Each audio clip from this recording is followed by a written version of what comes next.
We are Onyx Imaging. We are the highest rated and most reviewed printer service center in Oklahoma. Hi, my name is John with Onyx Imaging. Today we're going to take a look at this HP 4300. We're going to look at some common causes of paper jams. So, most commonly, most of the reasons for paper jams are actually going to be located inside the paper tray. So if we remove the paper tray, just to get a better look at it, one of the more common reasons would be that these paper adjustment sizers inside the printer are actually off. So you want to make sure that all these are actually set for the size paper you're using. So in this case we're using standard letter paper, which is 8.5 by 11.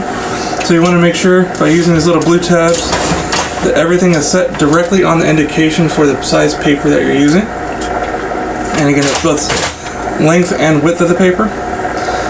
And then you want to make sure that the indication is directly on the size that you want. You want to make sure it's not a little over or a little under.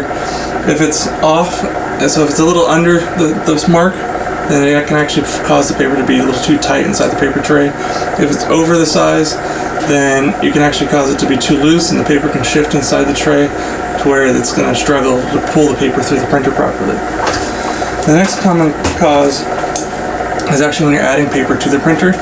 If a piece of paper slips as you're putting it in and curls up inside the paper tray, it can cause the paper to get too tight and it won't, again, pull through the tray properly. So you want to make sure that your paper is squared off on all four sides, and when you install it in the printer that everything is nice and neat all the way around. It's really common to see on service calls, specifically paper jam service calls, paper either curled in the back, the front, or occasionally on the sides, but usually it's going to be the back or the front of the printer, or the tray rather. Another common cause is, I know when the worst thing that can, not the worst thing, but one of the things that can happen that's kind of irritating is you're in the middle of printing a job and you run out of paper. So you don't want that to happen again. Nobody wants to have to fill the paper tray when they don't have to. So you go and you grab a full ream of paper and you go to stick it in, and sometimes you have enough room to put a full ream of paper, sometimes you don't. And if you put too much paper inside of your paper tray, it can actually cause it to be too tight, and your pickup assembly won't pull the paper through properly. So you want to make sure that you don't overfill the paper tray. And it's a good rule of thumb. There's a little indicator on the very top of the paper tray that shows where the paper should be. You should always leave a little bit of a gap in there so that there's not going to be any issue with it being too tight inside the paper tray.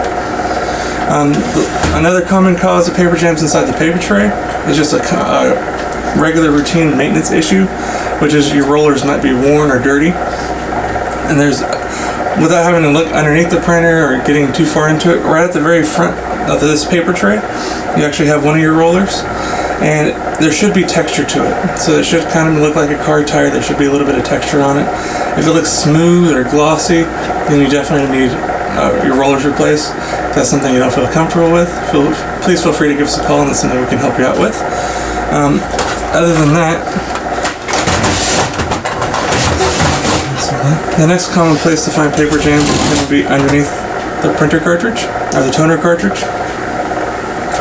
And more often than not, the two common causes for it to be underneath the toner cartridge are going to be an empty cartridge or a bad cartridge. A bad cartridge is a little more rare, but it does happen, and an empty cartridge happens quite a bit. If you're running the cartridge completely empty, then all kinds of goofy little things can happen, including paper jams.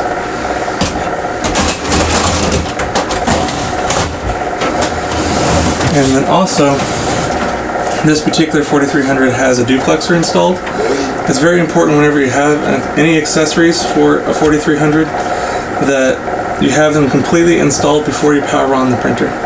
So if for whatever reason, if you were trying to print in duplex and the duplexer wasn't completely installed when the printer was turned on and then pushed in after the fact, then the duplexer is not going to work, and that's going to cause a jam.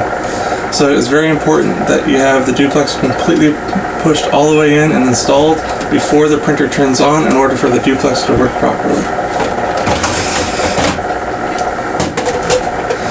And the last place that's common to find paper jams, if I remove this rear cover here, is actually right here at the fuser.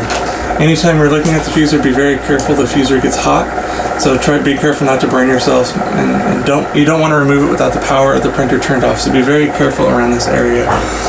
If you find paper sticking out, it's very important to pull very slowly and steadily in the outward direction that the paper would normally travel. And again, just be very careful because the paper can be hot, and you want to make sure that the paper, once removed, that there's no missing pieces of it. If there's any missing pieces inside the fuses, then that can cause a problem. If the paper is not coming out, then that could be a good indication that there's something wrong with your fuser and you're going to need a new fuser. Which again is a normal maintenance issue. They do need to be replaced from time to time, and if that's something you don't feel comfortable with, please feel free to give us a call and we can help you out with that. But that's it. Those are the most common causes of a paper jam on a 4300. If you have any questions, or if that doesn't help you figure out why you're getting paper jams, again, we're here to help you out. So if you need anything, feel free to give us a call, and you should be back up and printing, and have a good day. Thank you for watching. If you're interested in how you can receive free labor on all of your service calls, as well as how to qualify for free printer upgrades, contact us today. We are here for all of your printer and office supply needs.